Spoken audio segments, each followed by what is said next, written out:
When President Donald Trump declares a national emergency to free up funding for his border wall, he will follow a long line of presidents dating back to George Washington who have relied on emergency authority to achieve a goal. But experts say national emergencies have rarely been used in the way Trump intends.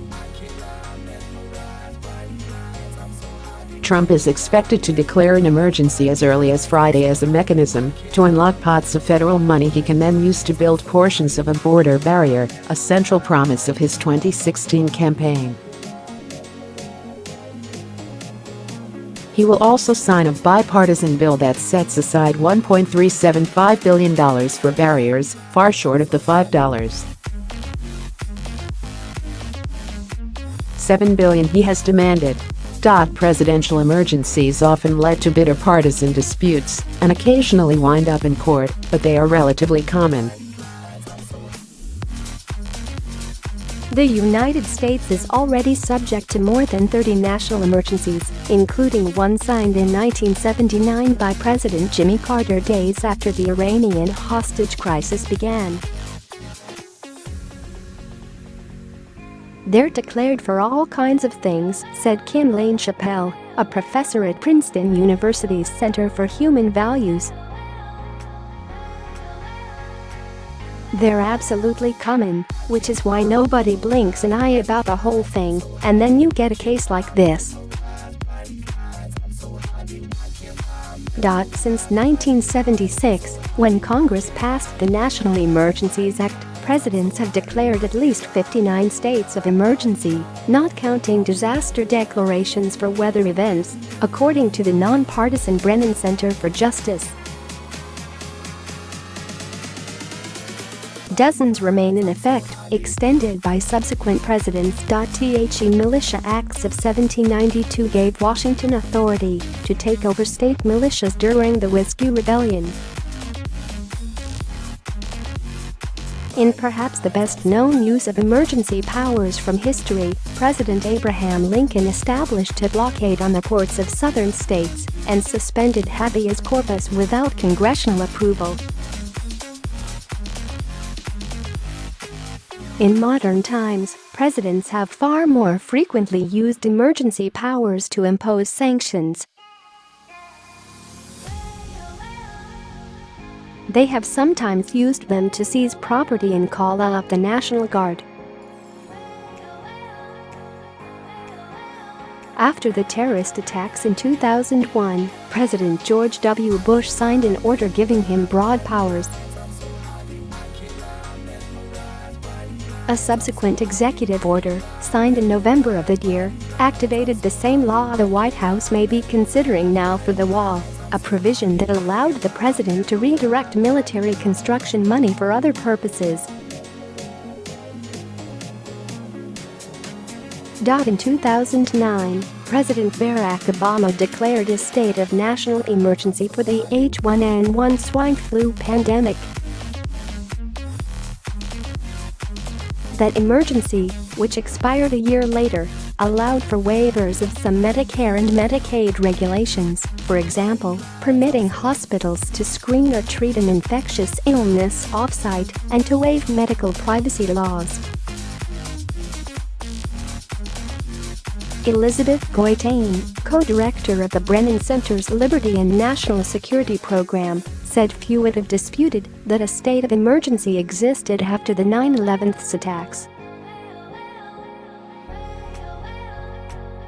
The president's emergency powers, she said, were conceived as a way to give the president the ability to act when Congress didn't have time to do so. In the case of immigration or a border wall, Goitain said, Congress had plenty of time, but chose not to act.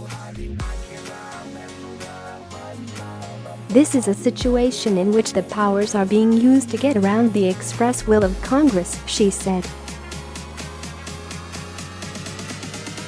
That is particularly problematic. Trump has signed 3 executive orders that relied in part on the National Emergencies Act, including an order in September that gave him power to slap sanctions on any foreign country that interferes in the election. That action was taken after criticism that Trump did not do enough to confront Russian meddling in the 2016 presidential election. Experts said the idea of using a national emergency to build the president's promised border wall would be novel, and both Democrats and outside groups have threatened to sue. White House Press Secretary Sarah Sanders said Thursday that the administration was prepared for those challenges if they come. Under the National Emergencies Act, the president must cite the specific emergency powers he is activating. According to the nonpartisan Congressional Research Service, there are hundreds of provisions of federal law delegating to the executive extraordinary authority in time of national emergency. Congress can terminate a declared emergency, but it requires a joint resolution, a high hurdle. Democrats in power at the House of Representatives would have to convince Republicans who control the Senate to join them in blocking Trump's move. Then they would have to get a signature from the president, the same person who declared the emergency in the first place, or override his veto. The law requires Congress to meet to consider a vote on each emergency every 6 months. In 43 years of the National Emergencies Act, Congress has never done so. Aside from the legal questions, there are politics in play too. Any member of Congress can introduce a resolution to cancel a presidential emergency, a move House Democrats said Thursday they are preparing to do.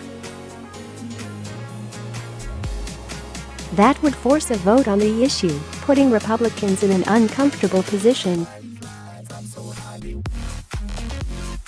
Polls indicate a majority of Americans oppose Trump using a national emergency for a border wall. But a majority of Republicans support it. After Hurricane Katrina devastated the Gulf Coast in 2005, Bush declared a national emergency to suspend prevailing wage laws on federal contracts to rebuild the region. When then Representative George Miller, a California Democrat, introduced a resolution to stop that emergency, Bush capitulated before Congress ever held a vote.